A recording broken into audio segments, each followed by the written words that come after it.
지치고 힘들 때 누가 내 가족인가? 이런 제목으로 말씀을 전하겠습니다. 여러분, 지치고 힘든 일들 삶에 있죠. 오늘 요즘 삶이 참 전쟁 같다, 이런 생각이 듭니다. 이럴 때 어떻게 살아야 할까요? 성공과 번영을 위해 사는 것은 그리 나쁜 선택이 아닙니다. 왜냐하면 현실이 그만큼 쉽지가 않기 때문에 그렇습니다. 그러나 현실을 만약 성공과 번영의 목표만을 두고 산다면 우리가 성공하지 않았을 때, 또 번영을 이루지 못했을 때 오는 괴리감도 상당히 크다는 부분을 우리가 이해를 하고 있어야 합니다. 저는 최근에 어떤 콘테스트에 글을 써서 보낸 일이 있습니다. 상금이 무려 100만 원이었습니다. 열심히 글을 썼습니다. 제가 학교 다닐 때 레포트 쓴 것보다 더 심혈을 기울여서 매일매일 수정을 하면서 보냈습니다. 희망을 크게 가졌습니다. 가족들 앞에서 장차 내가 이것을 받아서 얼마나 너희들을 행복하게 해줄지를 자랑을 했습니다. 가족들에게 은근히 제가 될 거라고, 엄청나게 반드시 될 거라고 믿었습니다. 결과는 어땠을까요? 드디어 발표하는 날이 됐습니다. 문자가 왔습니다. 굉장히 두근거렸어요. 결과는 무엇이었을까요? 동상이 아니었습니다. 은상이 아니었습니다. 금상이 아니었어요. 최우수상 아니었습니다. 결과는 참가상이었습니다. 저는 그때 우리 교인들이 성경 퀴즈 대회 하고 나서 참가상 받는 기분이 어떤 것인지 이해했습니다. 마음이 불편하더라고요. 제가 어떻게 했냐면 참가상을 거부했습니다. 그게 마지막 저의 자존심이었는데요. 아직도 교만한 것 같아요. 그렇지만 그 씁쓸한 마음을 잘 이기지 못하겠더라고요. 여러분, 우리가 성공을 기대하지만 씁쓸한 현실을 받아들일 때가 있습니다. 마음이 좌절될 때. 잘 회복이 되십니까? 그래서 어떻게 보면 성공과 번영이라는 것, 우리 인생의 목표로 살기에는 어딘지 부족한 부분이 많다는 것을 우리가 이해해야 된다는 것입니다. 최근 교회 내에 여러 가지 좌절감을 겪는 분들이 많은 것 같아요. 하나님께서 왜 허락하셨는지 잘 이해하지 못할 때가 있습니다. 그러나 하나님께서 합력하여 선을 이루어 주신다는 사실을 믿고 소망을 갖고 믿음으로 나아갈 수 있기를 예수님의 이름으로 축복합니다. 우리 인생을 살다 보면 지칠 때, 힘들 때, 전쟁 같은 현실을 잘 이겨낼 수 없을 때가 있습니다. 여러분, 그때 어디 기대십니까? 여러분의 최후 보루가 무엇입니까?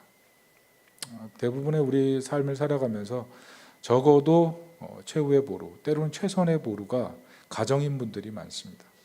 왜냐하면 삶에서 안식을 누릴 곳이 정말 많지 않거든요. 그래서 가정을 자신의 삶의 최고의 이상향으로 두는 분들이 많습니다.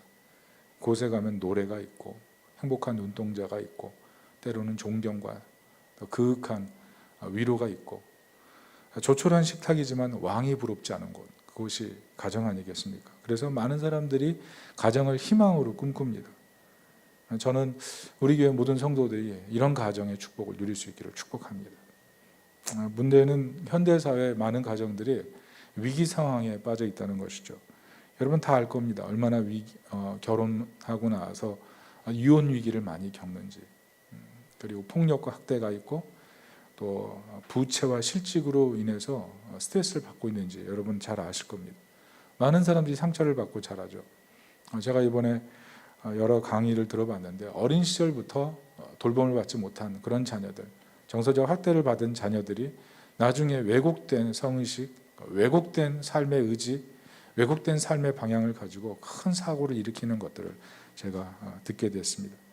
현대를 살아가는 많은 사람들이 가정에 대한 그런 회의감, 가정에 대한 성공에 대한 부담감, 잘 안 될 것 같은 그런 불안감, 이런 심리들이 있다는 거죠. 여러분, 지금 가정 어떠십니까? 여러분 만족하십니까?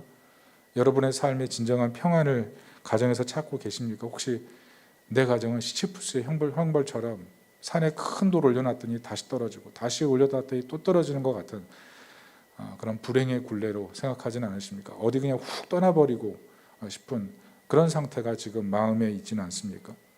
여러분, 가정에서 난 어떤 존재입니까? 광채가 나는 존재입니까? 나는 평화를 심는 존재입니까? 여러분, 가정이 여러분에게 있어서 기댈 곳이 되어가고 있으십니까? 오늘 본문은 우리에게 그런 의미에서 큰 위로가 됩니다. 왜냐하면 주님께서 우리의 가족이 되어주셔서 기댈 안식처로 우리 가정을 바꿔가시겠다는 주님의 놀라운 약속의 말씀이 있기 때문에 그렇습니다.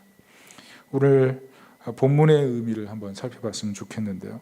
오늘 본문은 예수님께서 우리에게 말씀 전하실 때 어머니와 동생들이 찾아와서 예수님을 부르는 그런 장면입니다. 우리 48절부터 50절을 같이 한번 읽어보도록 하겠습니다. 시작. 말하던 사람에게 대답하여 이르시되 누가 내 어머니이며 내 동생들이냐 하시고 손을 내밀어 제자들을 가리켜 이르시되 나의 어머니와 나의 동생들을 보라. 누구든지 하늘에 계신 내 아버지의 뜻대로 하는 자가 내 형제요 자매요 어머니이라 하시더라.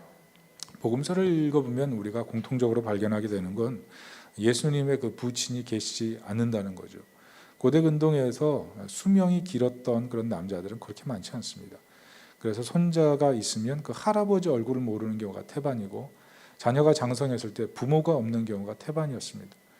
오늘 예수님도 부모가 없는 상태에서 어머니와 그리고 동생들을 양육해야 되는 그런 장자의 큰 역할을 감당해야 될 그런 문화적 위치가 있었습니다.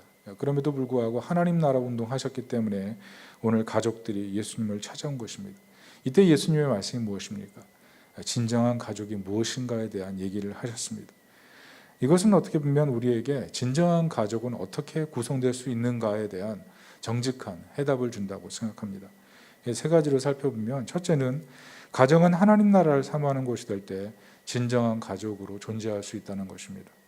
여러분, 이것은 사실 고대 근동에서는 충격적인 메시지입니다. 개인보다는 공동체를 요구하고 또 어떤 문화적 이슈보다는 혈연적 공동체를 더 중요하게 생각하는 것이 당시의 습성이죠.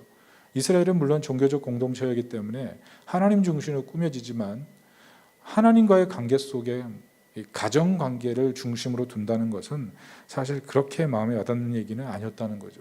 이 얘기는 결코 가정을 무시하라는 얘기가 아닙니다. 하나님께 충성된 마음이 있는 사람이 가정을 아름답게 꾸밀 수 있다는 그 얘기를 하는 것입니다. 두 번째는 제자란 하나님 나라 관점에서 가족 개념이 확장되어야 된다는 뜻이죠. 가족은 하나님을 사모하는 사람들, 그 사람들이 가족이 된다는 것입니다. 그 사람이 형제고 자매고 어머니요 아버지가 된다는 거죠. 빈부귀천이나 아니면 명예의 많고 적음이나 그 사람이 어떤 인생을 살았는지 증명할 만한 무엇이 있는가로 그 사람이 가족이 되는 것이 아니고 차별 없이 그 사람이 백인이든 흑인이든 땅을 이닦고 있을 때 하늘을 바라보고 하나님과 동행하여 사는 사람이라면 다 가족이 되는 개념. 그래서 초대교회가 세상에 많은 변혁을 일으킬 수가 있었던 거죠. 세 번째는 제자는 하나님 나라 공동체를 위한 헌신이 있어야 된다는 것입니다. 이것은 교회를 정의하게 만듭니다. 여러분, 교회가 어떤 곳이에요? 확대된 가정이에요. 확대된 가정. 교회는 건물이 아닙니다. 교회는 건물이 아니고 서로 간에 헌신하는 그런 가정이 되어야 되는 것입니다. 여러분, 교회는 그냥 조직으로 존재하는 것이 아니라 주님의 뜻이라고 하면 철저하게 순종하는 가정의 확대장, 그것이 바로 교회라는 것이죠. 그래서 우리 삶의 가족이란 어떤 것이냐 하면 하나님의 뜻에 순종하고 하나님의 뜻에 헌신하는 것, 그것이 바로 가정이라고 할 수 있다는 겁니다. 깨닫는 것이 무엇입니까? 하나님의 뜻 안에서 진정한 가족은 탄생할 수 있다는 것입니다. 하나님의 뜻 안에 있는 가족이 결국은 내가 기댈 수 있는 유일한 안식처가 될 수가 있다는 것이죠. 그럼 두 번째 살펴보면 문제가 무엇입니까? 가족의 사랑은 현실 속에서 실제화돼야 된다는 것이죠. 여러분, 가정의 문제가 무엇입니까? 신앙이 현실화되지 않는다는 것이죠. 제이시 라일이라는 그 주교가 그런 말을 했어요. 우리의 삶은 설교가 돼야 된다. 우리가 주일날 설교 한 번 듣고 삶에서 일주일 동안 내내 우리의 삶이 사람들에게는 설교로 보여진다. 우리 삶의 설교가 돼야죠. 그런데 현실과 이상의 괴리가 있다는 것입니다. 최근에 어떤 목사님들 만났는데 그런 고민을 얘기하시더라고요. 어떤 교인이랑 친밀하게 같이 밥 먹고 교제했는데 어느 날 좀 더 심도 깊게 얘기를 해보니까 이분이 신앙이 있는 줄 알았더니 그냥 교회에 와서 좋은 말씀 듣는 걸로 생각하고 있었다는 거죠. 좋은 말씀 듣는 곳, 그게 교회였다는 거예요. 그 마음에 예수 믿는 참 믿음이 없었다는 거예요. 어떤 친구는 믿음의 가정에서 살았지만 가정이 재정적으로 풍비박산이 나고 가족 중에 한 명이 아파서 부양해야 되고 뭐 여러 가지 갈등이 생기니까 가정이 와해되더라는 것입니다. 다 뿔뿔이 흩어지게 되고 재정적인 독립을 하기 위해서 열심히 살았는데 도리어 병을 얻어가지고 아무 일도 하지 못하게 되고 거기서 느끼는 그 외로움과 절박감. 분명히 건강한 아이였는데 우울증이 찾아온 거예요. 교회에서 신앙생활 지체들이랑 같이 잘하는 줄 알았는데 어느 날 교회를 안 나오기 시작하는 거예요. 찾아가서 물어보니까 예수 그리스도 그분을 정말 믿지 않는다는 거죠. 그분들이 그런 얘기를 합니다. 분명히 현실의 위기 속에서 복음을 전한다고 생각했는데 왜 이 사람들은 이렇게 되었을까요? 여러분, 우리는 믿음을 가졌다고 하지만 현실의 위기 속에서는 지극히 세속적인 선택을 할 경우가 많지 않습니까? 왜 그럴까요? 저는 C.S. 루이스의 그 글에 힌트가 있었다고 봅니다. 그가 실제와 진리에 대한 글을 썼는데요. C.S. 루이스가 이렇게 말합니다. 진리는 실제의 빛이다. 진실은 아는 것이고 실제는 만나는 것이다. 실제는 존재하는 것이죠. 그런데 진리는 무엇이냐면 실제를 설명하는 것이라는 거죠. 설명하는 것. 여러분, 실제가 중요할까요? 이 부분적인 진리가 중요할까요? 예를 들어서 코끼리가 있다고 합시다. 큰 코끼리가 있어요. 우리가 이 큰 코끼리에 대해서 이런저런 설명을 다 합니다. 그런데 코끼리를 제대로 딱 보는 순간 어떻게 돼요? 부분적인 진리가 아무리 다 합쳐져도 진짜 코끼리를 설명할 수는 없죠. 여러분, C.S. 루이스가 오르페우스와 유리디체 얘기를 하는데요. 오르페우스가 죽은 자신의 사랑하는 연인 유리디체를 찾기 위해서 지옥으로 내려갑니다. 그래서 찾아서 지옥의 왕에게 부탁해서 유리디체를 데리고 올라오죠. 그런데 올라오면서 느낌이 뭐니까? 내 뒤에 과연 유리디체가 있는 것인가? 계속 궁금했어요. 절대로 지옥의 왕이 뒤돌아보면 안 된다고 얘기했는데 결국 어떻게 됩니까? 뒤돌아볼 때 유리디체가 사라져버려가지고 지옥의 밑으로 꺼져 사라져버렸어요. 분명히 고통을 이겨가며 유리디체의 손을 붙잡고 데리고 올라왔지만 확인하려고 뒤돌아보는 순간 사라져버렸다는 거죠. 이것이 바로 경험과 우리 사고의 관계라는 겁니다. C.S. 루이스가 이런 얘기를 해요. 내가 실제를 경험하고 있는 순간 나는 그것을 붙잡고 있지만 경험을 사고하기 위해 돌아보는 순간 그 실제는 내 앞에 있지 않다는 것입니다. 코끼리를 분명히 봤어요. 그리고 코끼리 뭐 이렇게 생겼구나. 그리고 또 오랫동안 키우면서 어떤 감각을 가지고 코끼리를 바라봤어요. 그런데 코끼리를 치워놓고 서로 코끼리에 대해서 얘기하는 순간 코끼리는 학문적인 코끼리에 불과해졌다는 거죠. 코끼리가 어떤 기분이 좋을 때 어떤 소리를 내는지, 기분 나쁠 때 어떻게 움직이는지, 그 눈빛은 어떤지, 그 감각은 어떤지, 그런 부분들은 다 치워놓고 그냥 코끼리는 어떻더라는 그 리스트만 나열하게 된다는 것입니다. 가정이 그렇죠. 가정에 대해서 여러분 어떻게 생각하십니까? 가정은 섬김이 있어야 됩니다. 가정은 뭐 희생이 있어야 됩니다. 가정은 뭐 유머가 있어야 됩니다. 뭐 이런 얘기를 하겠죠. 다 어떤 거예요? 부분적인 진리예요. 그것은 실체가 아니고 부분적인 진리라는 거죠. 가정에 대해서 많은 사람들이 부분적인 진리를 알고 있어요. 그렇지만 실제 가정의 행복 속에는 들어가지 못하죠. C.S. 루이스가 그런 얘기를 합니다. 우리는 무엇인가 사고하는 순간 대상으로부터 병리된다. 여러분 생각해 보세요. 연인이 사랑해서 서로를 포옹합니다. 이 포옹하는 것을 분석할 수 있나요? 우리 하나님 말씀을 두고 너무 마음이 아파서 애통하며 회개합니다. 근데 회개가 어떤 것이다? 분석할 수 있습니까? 여러분 어떤 드라마 희곡을 보면서 배꼽을 잡고 막 웃어요. 그러다가 이 희곡에 대해서 분석할 수 있습니까? 분석하는 순간 그 웃음이 살아 있습니까? 쉽지 않다는 거죠. 그런데 우리는 항상 이 부분적인 진리를 가지고 실제를 평가한다는 것입니다. 가정에서도 보십시오. 진리를 헤아리려는 순간 가정이 어떻게 되죠? 진리로, 부분적인 진리로 가정의 행복을 평가하는 순간 어떻게 돼요? 당신이 나를 얼마나 사랑하는지 한번 부분적인 진리로 한번 얘기해 볼까? 해보면 어떻게 돼요? 당신 청소했어? 당신 빨래했어? 당신 요리를 잘해? 당신 나보다 지혜로워? 당신 성실했어? 당신 정직했어? 여러 가지로 평가하면 어떻게 되겠어요? 당신 나보다 순결해? 당신 나보다 따뜻해? 여러 가지로 평가하다 보면 사랑이 과연 존재할 수 있겠습니까? 부분적인 진리를 가지고 실체를 얘기하기 시작하면 실체가 사라지는 거죠. 여러분, 우리의 가정의 행복감과 웃음은 우리가 가정에 완전히 빠져 있을 때 가능한 거예요. 가정에 완전히 빠져 있을 때.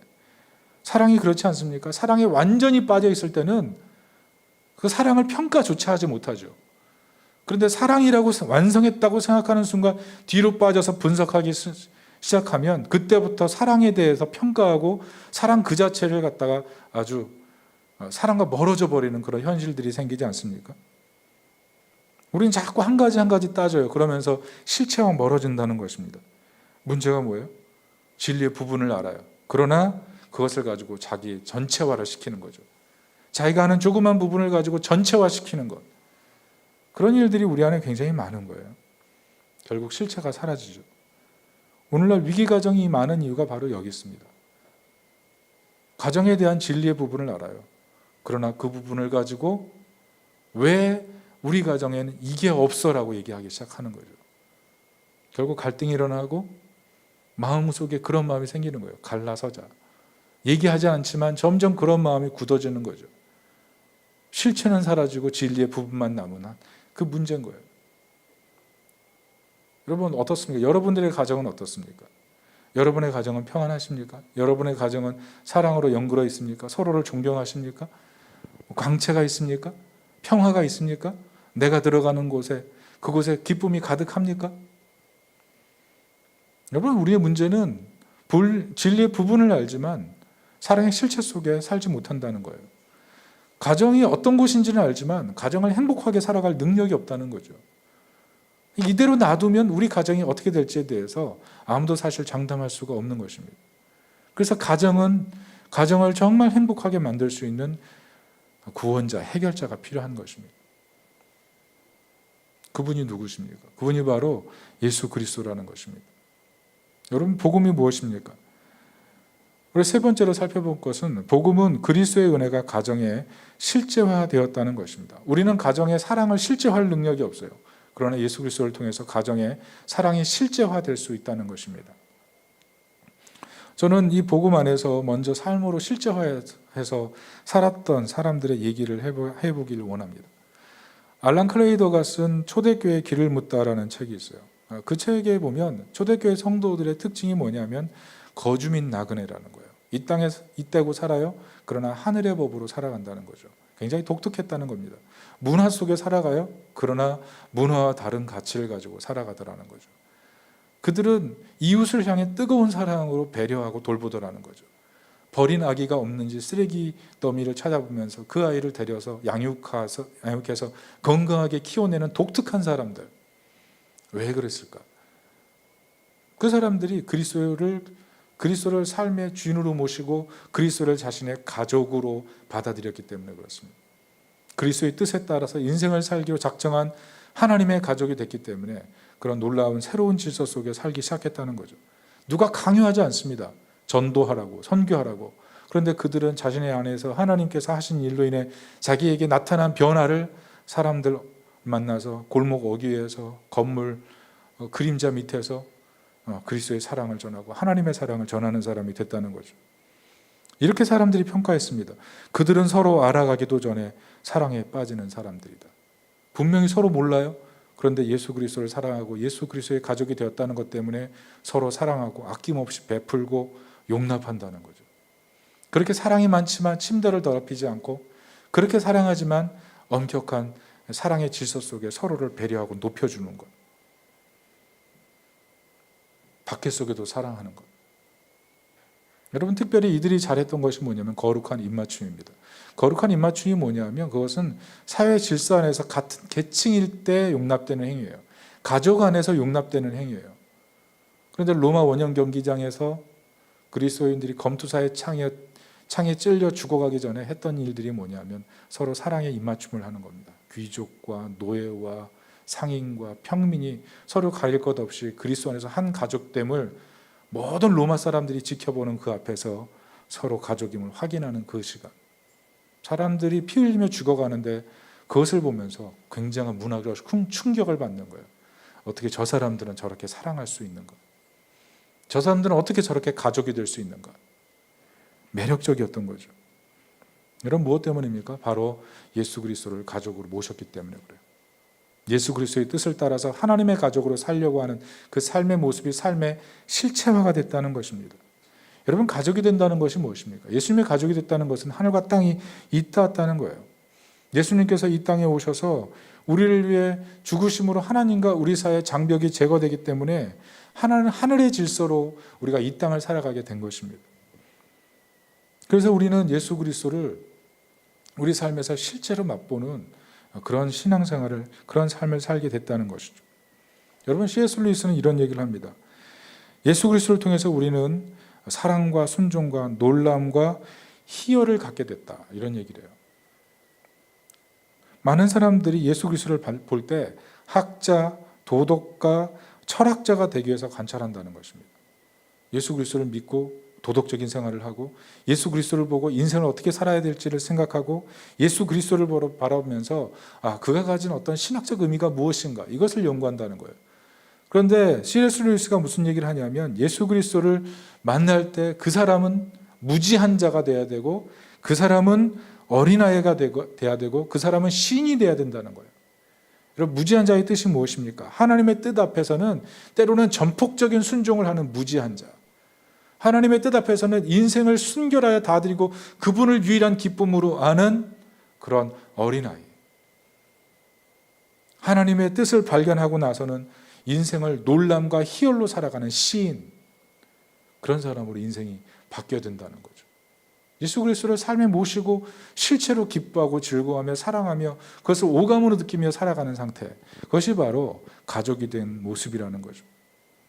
여러분, 우리의 모습은 뭡니까? 항상 부분적인 진리로 모든 걸 평가하죠.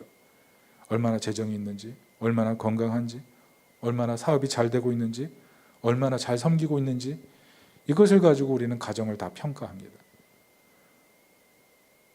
그러나 예수님께서는 이 부분의 진리가 아니고 실체로 오셔서 이 가정의 모든 연약함들을 위해 죽으셨기 때문에 가정 안에 진정한 사랑이 넘쳐날 수 있도록 도우실 수 있다는 거죠.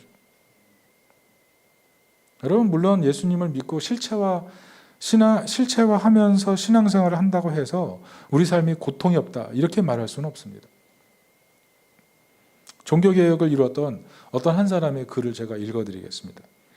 나는 삶에 완전히 지쳤다. 주께서 당장 오셔서 나를 이 세상에서 데려가시기를 기도한다. 무엇보다 최후의 심판으로 오기를 바란다. 나는 목을 빼고 기다릴 것이다. 천둥이 치며 심판이 말 때 나는 마음이 놓일 것이다. 여러분, 이 글을 누가 썼을까요? 루터가 썼습니다.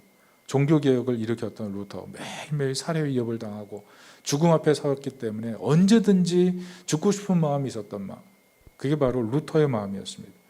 그는 하얀 구슬 목걸이를 손에 쥐고 항상 이렇게 기도했대요. 오 하나님, 지체하지 마시고 오소서. 내일을 심판의 날로 만들 수만 있다면 저는 기꺼이 이 목걸이라도 먹겠습니다. 이런 마음으로 고통스럽게 살았다는 겁니다. 어느 날 그 선제후의 부인 도하거가 루터와 식사하면서 이렇게 말했답니다. 루터, 당신이 앞으로 한 40년 정도 더 살면서 이 종교개혁을 이뤄갔으면 좋겠습니다. 그때 루터가 뭐라고 얘기했을까요? 40년을 더 사느니 저는 차라리 낙원에 들어갈 기회를 포기하겠습니다. 여러분, 고통은 현실에 존재하는 거예요. 예수 믿는다고 현실에 어려움이 없는 거 전혀 아닙니다. 괴테는 1824년에 이런 글을 썼어요. 내가 존재해온 과정에 대해 부정적인 말을 하지 않으련다. 다만 내 존재의 맨 밑바닥에는 고통과 괴로움밖에 없다. 분명하게 확증할 수 있는 것은 내가 75년간 존재한 모든 기간 동안 참으로 안녕했던 기간은 4주가 채 되지 않는다는 사실이다. 나의 인생은 끝없이 무너지고 무거운 돌을 다시 세우는 것이 전부였다. 여러분, 이게 우리의 현실입니다. 그런데 기독교인들은 현실을 처리하는 고통의 방법을 해결하는 방법이 다르다는 거죠. 보통 사람들은 어떻게 얘기합니까?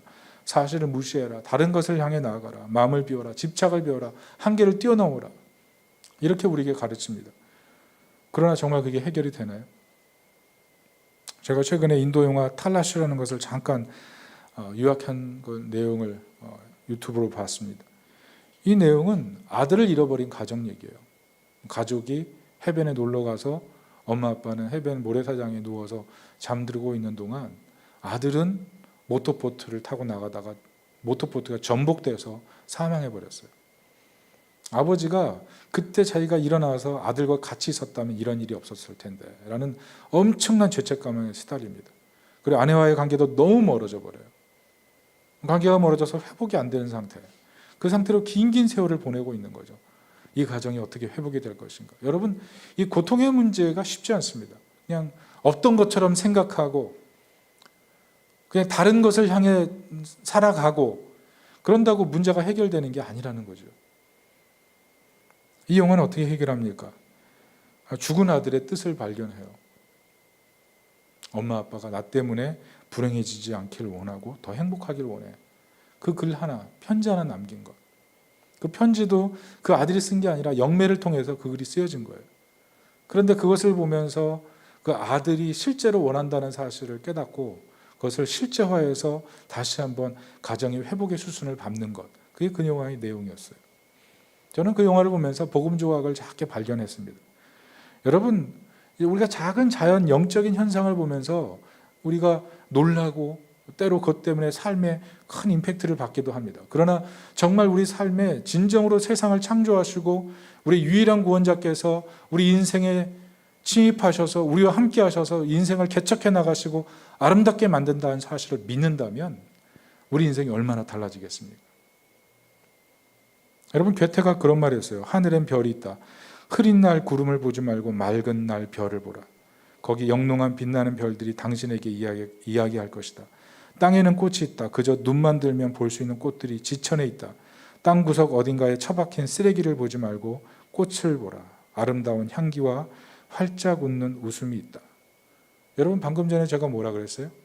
괴테가 75년 동안 행복하게 살았던 시간이 4주밖에 안 돼요. 그런데 괴테가 얘기하는 것이 무엇입니까? 쓰레기를 보지 마라. 더 아름다운 찬란한 자연에 있다.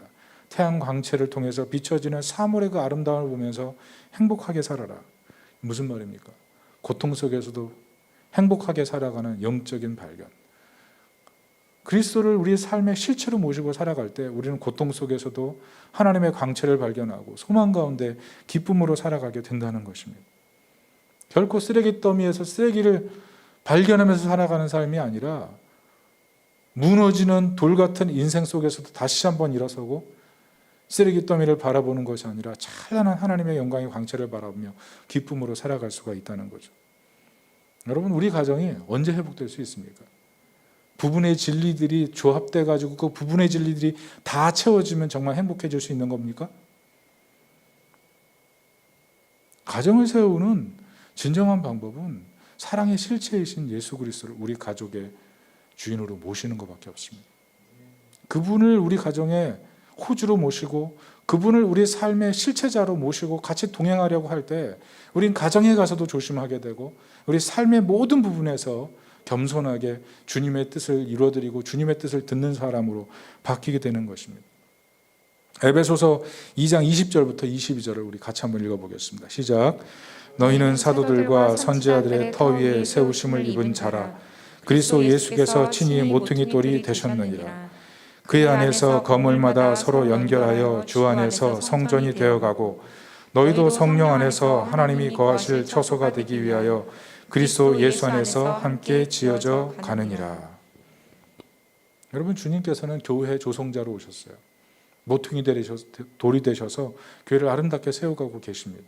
가정도 마찬가지예요. 최초의 가정 조성자셨던 우리 예수님께서 건물마다 세워가시는 것처럼 우리 가정의 한 사람 한 사람을 서로 그리스도의 사랑으로 연결하셔서 아름다운 가족으로 새로 세우시는 거예요. 과거에 아무리 무너졌던 가정, 아무리 과거에 힘든 삶의 여정을 갖고 있다 할지라도 그리스도를 모시고 그분과 연결하여 살아갈 때 우리는 위대하고 아름답고 새로운 가정으로 출발할 수가 있는 것입니다. 여러분, 부분의 진리, 돈이 있어야 전부고 건강이 있어야 전부고 성공이 있어야 전부고 이런 것으로 결코 우리는 온전한 가정을 세울 수가 없다는 거예요. 그것으로 연결해봤자 그것은 언제든지 사라질 수 있는 거 아니겠습니까? 우리가 가정에 들어와서 그리스도의 죽음을 볼 때 우린 그리스도의 죽음 앞에서 내가 죽을 수가 있는 거예요. 우린 그리스도의 죽음 앞에서 섬길 수가 있고 그리스도의 죽음 앞에서 용서할 수 있는 거예요. 내가 원하는 부분의 진리가 아니고 실제로 우리 삶에 오신 그리스도를 바라볼 때 우리는 가정에 들어가서 진정한 안식을 누군가에게 제공할 수가 있는 거죠. 그리스도를 바라보지 않으면 우리는 늘 부분의 진리를 만족하지 못한 채 도리어 가정에서 내 도피처만 찾을 거예요. 내 도피처. 왜 도피처만 찾으세요? 내 부분의 진리가 만족이 안 되니까요. 그럼 그 부분의 진리가 만족되면 당신은 정말 행복할 수 있습니까? 정말 그럴까요? 아니요. 부분의 진리로 지금도 이렇게 사는데 조금 더 채워진다고 뭐가 달라지겠습니까? 결국 우리 가정에 실체이신 그리스도를 모시고 그분을 우리 인생의 진정한 주인으로 모시고 그분과 동행하여 살 때 우리 삶은 변화가 일어날 수가 있는 거예요. 가정 안에 들어가서 섬기고, 가정 안에 들어가서 용납하고, 가정 안에 들어가서 축복하고, 그 일이 가능해지는 거예요. 결코 포기하지 마십시오. 내가 할 수 있는 역할들 포기하지 마십시오. 예수님께서 가정의 해결자로 오셨기 때문에 그렇습니다. 이사야 61장 3절을 다 같이 한번 읽어보겠습니다. 시작. 무릇 시온에서 슬퍼하는 자에게 화관을 주어 그 죄를 대신하며 기쁨의 기름으로 그 슬픔을 대신하며 찬송의 옷으로 그 근심을 대신하시고 그들이 의의 나무 곧 여호와께서 심으신 그 영광을 나타낼 자라 일컬음을 받게 하려 하십니다. 우리 이사야 61장 3절에서 말씀하는 게 무엇입니까? 죄 대신 화관을, 슬픔 대신 희락을, 근심 대신 찬송의 옷으로 입혀주신다는 거죠. 우리가 볼 때는 아주 말라 비틀어진 나무에 불과해요. 묘목에 불과해요. 우리가 볼 때는 미래가 보이지 않습니다. 그러나 주님을 호주로 모시고 주님을 실체로 우리의 삶에 모셔서 가정을 영위하고 살아갈 때 아름다운 나무들로, 아름드린 나무로 견고하게 서가는 거예요. 작은 묘목에 불과했는데 하나님 보시기에 아름다운 의의 나무가 돼서 영광스럽게 열매를 맺어가며 자라게 된다는 것입니다. 그러므로 포기하지 마십시오. 우리 가정에 어떤 문제가 있건 내가 어떤 핸디캡을 가지고 있건 포기하지 마십시오. 주님이 해결자가 되어서 우리에게 임하셨다면 앞으로의 인생은 더 영광스럽고 아름답게 변해갈 것입니다. 주님의 약속은 변화가 없습니다. 그냥 복음은 관념적으로 실체가 없는 그런 것이 아니에요. 왜냐하면 하나님 살아계시기 때문에 우리가 이 약속의 말씀을 믿고 살아갈 때 이 약속은 우리 삶의 실체가 되고 실체이신 그리스도가 우리와 함께하기 때문에 우리 가정의 문제는 다 해결될 수 있는 것을 믿으시기 바랍니다. 예수님께서 해결자로 오셨기 때문에 그래요. 예수님께서 시한부 인생으로 사셨기 때문에 이 땅에서 질병으로 고통당하는 사람들의 마음을 누구보다 잘 아시고 그분들을 위로하실 수 있습니다. 예수님께서 이 땅에 잃어버린 아들로 오셨기 때문에 가정에 잃어버린 것으로 인하여 슬퍼하는 사람들을 도우실 수가 있습니다. 예수님께서 이 땅에 오셔서 많이 우셨기 때문에 지금 가정의 문제로 울고 있는 사람을 도우실 수가 있습니다. 예수님께서 가난하게 사셨기 때문에 물질적인 문제로 힘들어하고 괴로워하고 아파하는 사람들의 그 재정적인 문제를 주님께서 이해하시고 돕기를 원하십니다. 예수님께서 세상에 오실 때 모든 것을 포기하셨기 때문에 인생을 살면서 다 포기하고 싶은 그런 마음을 가지고 있는 그런 가정들을 예수님 도우실 수 있다는 것입니다. 예수님 그분이 우리의 문제를 해결할 수 있는 힘이라는 것입니다. 자, 그러면 우리가 어떻게 살아야 될까요? 우리 마지막 네 번째, 어떻게 우리가 살아야 될지를 살펴보겠습니다. 여러분, 내가 원하는 진리의 부분을 가지고 그것을 반복해서 가정에 들어가서 그것을 강요하는 것은 올바른 방법이 아닙니다. 내가 원하는 부분을 계속 강조하면 상대방도 진리의 부분을 가지고 반드시 얘기할 겁니다. 남은 것은 뭘까요? 결국 갈등밖에 없어요. 사랑을 얘기하면서 사랑을 잃어버리는 결과밖에 나오는 게 없는 겁니다. 누군가는 결국 도피처를 찾게 되고 누군가는 결국 미움을 가지게 될 것입니다. 그래서 우리는 항상 그리스도를 실체로 모시기 위해서 기도해야 돼요. 주님, 모퉁이들 대신 주님, 우리 가정에 임해 주십시오. 모퉁이들 돌 대신 주님, 제가 주님 앞에 서기를 원합니다. 우리가 주님 앞에 설 때만 우리는 가정 안에서 우리의 모습을 아름답게 그리스도를 통해서 아름답게 섬기고 용납할 수가 있는 것입니다. 특별히 알렌 크레이더가 이 초대교회 성도들 거주민 나그네로 살 수 있었던 그 힘이 무엇인가? 그분이 첫 번째로 언급했던 게 무엇이냐면 그들은 항상 기도하는 사람이었다. 그들은 예수 그리스도의 실체 속에 살기 위해서 늘 항상 기도하던 사람이었다. 예수 그리스도의 임재 속에 들어가기 위해 늘 기도하던 사람이었다. 손을 올리고 하나님을 향해서 늘 마음을 열고 은혜를 구하는 사람들이었다. 여러분, 우리는 아름다운 가정을 원하죠. 행복한 가정을 원하죠. 안식처를 원하죠.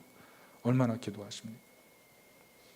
얼마나 그분을 실체로 우리의 삶에 맛보며 그분이 우리의 문제를 해결할 수 있다고 얼마나 믿으며 그분에게 기도하십니까? 여러분, 혹시 도피처만 찾지 않으시나요? 여러분이 원하는 무엇인가를 만족할 때만 여러분이 가정에서 무엇인가를 할 수 있다고 혹시 착각하고 있지는 않습니까? 여러분, 그것이 혹시 진리라고 생각하나요? 아니요. 여러분, 우리는 이미 이 오늘 본문의 말씀을 가지고 제가 여러분에게 말씀드리지만 그리스도를 실체로 우리 가정의 삶의 왕으로, 구주로, 해결자로 모실 때만 우리 가정은 정말 아름답고 건강한 가정으로 바뀔 수가 있는 것입니다. 말씀의 결론을 맺습니다. 이어령 장관이 어제 돌아가셨어요. 이분이 우리나라 기독교 지성인 중에 최고인 분이셨죠. 암으로 돌아가셨습니다. 이분이 이런 말씀을 남기셨어요. 전두 여부로 생각하는 죽음과 척추 신경으로 감각하는 죽음은 이토록 거리가 멀다 얘기하셨어요. 우리가 생각하는 죽음과 죽음을 맞이하면서 살아가는 사람의 삶의 입장은 다른 거죠. 여러분, 이런 것 우리 가정에 적용해 볼까요? 우리가 생각하는 그 가정이라는 그 진리의 부분과 가정의 그 행복의 그 실체는 다른 것이죠. 여러분, 이걸 어떻게 메꿀 수가 있죠? 우리가 또 다른 부분을 노력해서 채우면 그 실체가 완벽히 채워질 수 있을까요? 아니요. 채워지지 않은 부분만 계속 보일걸요? 우리가 할 수 있는 방법은 사실 그렇게 많지가 않습니다. 아무리 성공하고 아무리 노력해서 뭔가를 해도 완벽히 채워줄 수가 없어요. 그런데 완벽하게 채우실 수 있는 분이 계세요. 바로 예수 그리스도예요. 그분이 우리 가정에 임재해 주시고 그분을 우리 주인으로 삼고 그분이 가지고 계신 희락과 평강과 용서와 사랑과 은혜를 맛보기 위해 그분 앞에 나아갈 때 우리는 가정 안에 사랑이 샘솟고 가정 안에 기쁨이 샘솟고 가정 안에 용서가 샘솟고 가정 안에 은혜가 샘솟는 영광스러운 가정을 맞이하게 될 것입니다. 여러분, 혹시 가정에 이 기쁨과 희락과 영광을 포기해버리신 분 계십니까? 여러분, 다시 기도하십시오. 주님을 실체로 만나기 위해서 주님 앞에 우리 가정에 이 가정이 온전히 서어질 수 있도록 주님 앞에 기도하며 나아갈 수 있기를 바랍니다. 언제까지? 해결될 때까지. 여러분, 그냥 1분, 2분, 5분, 10분 그 정도의 기도로 만족하는 것이 아니라 정말 우리 가정에 하나님의 그 임재와 그리스도의 영광의 실체를 맛보는 그 시간까지 하나님 앞에 메어 달리고 은혜를 구하고, 그래서 우리 가정에 그 하나님의 영광의 광채를 발견하는 그런 은혜와 축복의 사람들이 될 수 있기를 예수님의 이름으로 축복합니다. 여러분, 가정을 안식처로 세워가는 것은 결코 쉬운 문제가 아니에요. 우는 사자같이 사단의 사자가 우리를 넘어뜨리려고 할 것입니다. 그러나 그럼에도 불구하고 우리가 그리스도의 임재를 구하며 기도하는 한 우리는 매력적인 거주 및 나그네가 되어서 가정을 안식처로 세우고 세상에 하나님의 영광을 드러내는 축복의 통로가 될 줄로 확신합니다. 이런 은혜가 있기를 예수님의 이름으로 축원합니다. 아멘. 우리 다 같이